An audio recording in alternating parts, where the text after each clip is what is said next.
శ్రీ గురుభ్యో నమః. శ్రీ మహాగణపతే నమః. వారఫలాల కార్యక్రమానికి స్వాగతం. 17 మార్చి నుంచి 23 మార్చి వరకు వృషభ రాశి వారికి ఈ వారం ఎటువంటి ఫలితాలు గోచరిస్తున్నాయి అనేది చూద్దాం. వృషభ రాశి వారికి మనం గమనించినట్లయితే రవి ఇక రాశి వారికి వచ్చేటప్పటికి లాభస్థానంలో అనుకూలమైనటువంటి ఫలితాలు ఇవ్వడానికి రెడీగా ఉన్నాడు అన్నమాట. వృత్తి వ్యాపార రీత్యా కూడా అనుకూలమైనటువంటి ఫలితాలు రాబోతున్నాయి. ధన సంబంధితమైన విషయాల్లో అనుకూలంగా ఉంటుంది. పేరు ప్రఖ్యాతలు అనేది వస్తాయన్నమాట. ఇక వారంలో రవి యొక్క అనుకూలత, బుధుడి యొక్క అనుకూలత లాభస్థానంలో ఉన్నప్పుడు యోగ్యాన్ని ఇవ్వగలుగుతారు. కాకపోతే వృషభ రాశి వారికి వచ్చేటప్పటికి గురువు వ్యయ స్థానంలో ఉన్నప్పుడు డబ్బు అనేది అధికంగా ఖర్చు అవుతూ ఉంటుంది. డబ్బు అనేది ఎక్కువగా ఖర్చు అవటం అనేది పరిపాటిగా కూడా ఉంటుందన్నమాట. అదేవిధంగా ఇక రాశి వారికి మనం చూసినట్లయితే పంచమంలో వచ్చేటప్పటికి కేతువు సంతాన సంబంధితమైన విషయాల్లో అంత యోగ్యాన్ని ఇవ్వదు. వారితో పొరపత్యాలను ఎక్కువగా పెంపొందించుకోకుండా ఉండటం అనేది ముఖ్యం. అదేవిధంగా వ్యాపార ప్రయత్న సంబంధితమైన విషయాల్లో కూడా అంత సానుకూలమైనటువంటి ఫలితాలుగా గోచరించట్లేదు. వృషభ రాశి వారికి లాభస్థానంలో ఉన్నటువంటి రాహువు అత్యంత యోగకారకుడు. ధన సంబంధితమైన విషయాల్లో రాజకీయ పరంగా ఎదగడానికి మీరు చేసేటువంటి ప్రయత్నాలు, మీరు ఉన్నటువంటి ఆఫీసులో కానీ మీరు రాజకీయ చతురతతో ఒక అడుగు ముందుకు రాగలుగుతారు. ప్రమోషన్స్ గురించి, ఇంక్రిమెంట్స్ గురించి రాబోతున్నటువంటి మన మాసఫలను కూడా చెప్పడం జరిగింది. రవి యొక్క మార్పు అనేది బాగా అనుకూలించే విధంగా ఉంది వృషభ రాశి వారికి.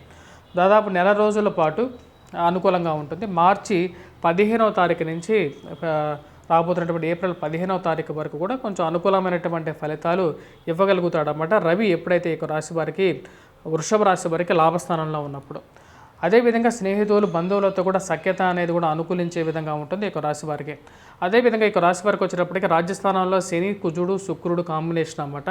10th పొజిషన్లో కుజుడు అంత యోగ్యాన్ని ఇవ్వడు, శని కూడా అంత అనుకూలమైనటువంటి ఫలితాలు ఇవ్వడు.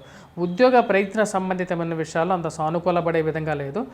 చేస్తున్నటువంటి ఉద్యోగంలో ఏదో ఒక ఆటంకం అనేది ఏర్పడటం, మరియు ఆ చేస్తున్నటువంటి ఉద్యోగంలో అనుకూలత, సానుకూలత రెండు విధాలుగా కూడా కొంచెం ప్రతిబంధకంగా మారే విధంగా ఉంది. కాబట్టి తగు జాగ్రత్తలు తీసుకోవాల్సినటువంటి ముఖ్యమైన సూచన. మరియు వివాహ ప్రయత్న సంబంధితమైన విషయాల గురించి ప్రయత్నాలు చేస్తున్నటువంటి వీరికి వచ్చేటప్పటికి ఈ యొక్క వారంలో చివరిలో కొంచెం సానుకూలమైనటువంటి విషయాలుగానే గోచరిస్తుంది. కాకపోతే ఓవరాల్గా వివాహ ప్రయత్నాలు అనేది వృషభ రాశి వారికి కొంచెం సానుకూలమైనటువంటి ఫలితాలు తక్కువగానే ఇస్తుందని చెప్పవచ్చు అన్నమాట. అదేవిధంగా మిగతా విషయాలు చెప్పాలంటే ఇక రాశి విద్యార్థులకు అసలు ఎలా ఉంది అనేది చూద్దాం. ఎందుకంటే విద్యార్థులకు వచ్చేటప్పటికి వృషభ రాశి వారికి విద్యార్థులకు వచ్చేటప్పటికి పోటీ పరీక్షలు అనేవి ఉన్నాయి. ఇప్పుడు ఎగ్జామ్స్ అనేవి నడుస్తుంది కాబట్టి విద్యార్థులకు వచ్చేటప్పటికి అనుకూలమైనటువంటి ఫలితాలుగానే ఉన్నాయన్నమాట. ముఖ్యంగా రాజస్థానంలో ఉన్నటువంటి రవి విజయాన్ని ఇవ్వగలుగుతాడు. పోటీ పరీక్షల్లో ఉత్తమమైనటువంటి మార్కుల్లో వాళ్ళు పాస్ అవ్వగలుగుతారు. కాకపోతే ఇక రాశి వారికి వచ్చేటప్పటికి కుజుడు ఎప్పుడైతే రాజస్థానంలో ఉన్నప్పుడు అనుకూలమైనటువంటి ఫలితాలు ఇవ్వడం, మరియు అదేవిధంగా ఆరోగ్యపరంగా కూడా కొన్ని చిక్కుల్ని కలిగించే విధంగా ఉంటాడు. కాబట్టి తగు జాగ్రత్తలు తీసుకోవాల్సినటువంటి ముఖ్యమైన సూచన. ముఖ్యంగా ఆరోగ్యాన్ని పరిరక్షించుకోవాలి. అదేవిధంగా చదువుకోవటంలో కూడా శ్రద్ధ అనేది కొద్దిగా ఎక్కువగా చూపించినట్లయితే దానిలో విజయాన్ని పొందడం అనేది జరుగుతుంది. ఇక రాశి వారికి వచ్చేటప్పటికి గురుగ్రహ అనుకూలత అనేది చాలా తక్కువగా ఉంది. విద్యార్థులు ముఖ్యంగా వచ్చేటప్పటికి సరస్వతి కవచాన్ని పఠించినట్లయితే జ్ఞాన సిద్ధి అనేది పొందగలుగుతారు, మానసిక ప్రశాంతత పొందగలుగుతారు, కాన్సన్ట్రేట్ చేయగలుగుతారు, విజయాన్ని పొందగలుగుతారు. విద్యార్థులు ఎవరైతే గ్రూప్స్ కోసం, ప్రిలిమ్స్ కోసం ప్రిపేర్ అవుతున్నారో వారు కూడా ఎక్కువగా కాన్సన్ట్రేట్ చేసినట్లయితే విజయం పొందడం అనేది తథ్యంగా గోచరిస్తున్నది.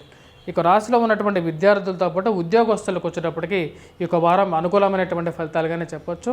అలాగే వ్యాపారస్తులకు వచ్చేటప్పటికి కొద్దిగా డబ్బు అనేది ఎక్కువగా ఖర్చు అయ్యే విధంగా ఉంటుంది. అధికమైనటువంటి దుర్వ్యయం అనేది కారకంగా తయారవుతుంది అన్నమాట. డబ్బు ఎక్కడ నిలవదు. వారాంతంలో కానీ నెలలో కానీ వచ్చినప్పుడు డబ్బు అదేవిధంగా మాయమైపోతుంటుంది. ఎలా అయిపోతున్నది అంటే దాని తినటువంటి ఖర్చు అనేది కనపడుతూ ఉంటుంది. కాబట్టి తగు జాగ్రత్తలు తీసుకోవాల్సినటువంటి ముఖ్యమైన సూచన.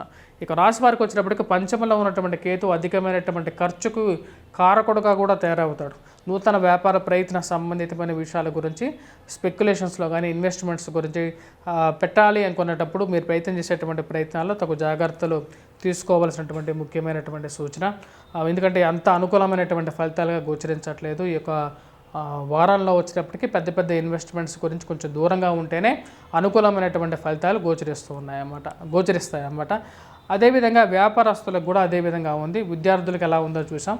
ఇప్పుడు వచ్చినప్పటికీ ఏ ఉద్యోగస్తులకి కొంచెం అనుకూలంగా ఉంది అంటే ఈ యొక్క వారం మనం చూసినట్లయితే ప్రింట్ అండ్ ఎలక్ట్రానికల్ రంగం మీడియాలో ఉన్నటువంటి వారికి అనుకూలమైనటువంటి ఫలితాలుగా చెప్పవచ్చు. రవి లాభస్థానంలో ఉన్నాడు.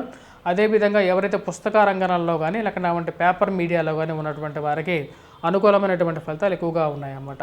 అదేవిధంగా మిగతా విషయాల గురించి మనం మాట్లాడితే మిగతా ప్రొఫెషన్స్లో వచ్చేటప్పటికి రవి యొక్క అనుకూలత అనేది బాగా కలిసి వచ్చే విధంగా ఉంది. రియల్ ఎస్టేట్ వ్యాపారస్తులకు కూడా కొంచెం అనుకూలమైనటువంటి ఫలితాలు దొరకడానికి అనుకూలంగా ఉంది. అలాగే ఎవరైతే రాజకీయ రంగంలో ఉన్నటువంటి వారికి కూడా అనుకూలమైనటువంటి ఫలితాలు పొందగలుగుతారు. విద్యార్థులు, ఉపాధ్యాయులు, టీచింగ్ రంగంలో ఉన్నటువంటి వారు కొద్దిగా కష్టపడి చదవాలి. ఎటువంటి పరిహారాలు చేసుకోవాలంటే ముఖ్యంగా కేతు పంచమంలో ఉన్నందువల్ల ఈ రాశి వారు వచ్చేటప్పటికి వినాయకుడిని ఎక్కువగా పూజిస్తే ఈ వారం అనుకూలంగా ఉంటుంది. అదేవిధంగా శనికి, కుజుడికి, శుక్రుడికి కూడా ఈ రాశి వారు పరిహారం చేసుకోవాలి. శనికి వెంకటేశ్వర స్వామిని, కుజుడికి సుబ్రహ్మణ్యేశ్వర స్వామిని, శుక్రుడికి లక్ష్మీదేవిని పూజిస్తే అనుకూలమైనటువంటి ఫలితాలు పొందగలుగుతారు. స్వస్తి. Please do subscribe and share.